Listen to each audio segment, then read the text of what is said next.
جی مفتی صاحب، ایک صاحب سوال کرتے ہیں کہ مجھ پر اس سال حج فرض ہے، تو کیا میں اس سال کی جگہ کچھ سالوں بعد حج کر سکتا ہوں؟ شریعت میں اس کا کیا حکم ہے؟ بسم اللہ الرحمن الرحیم، حامدا و مصلیا و مسلما، اما بعد۔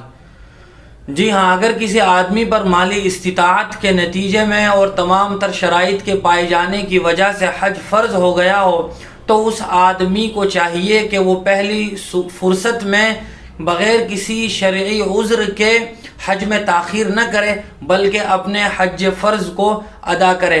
بہت سارے لوگ صرف اس وجہ سے حج میں تاخیر کرتے رہتے ہیں کہ بڑھاپے میں حج کریں گے، یا یہ کہ تمام تر بچوں کی شادیوں سے فارغ ہو جائیں گے اس وقت حج کریں گے، حالانکہ ان پر حج فرض ہوتا ہے۔ ان تمام تر بہانوں یا غیر شرعی اعذار عذر کی بنیاد پر حج میں تاخیر کرتے رہنا یہ جائز نہیں ہے، چونکہ آدمی کی موت کا کوئی بھروسہ نہیں ہے۔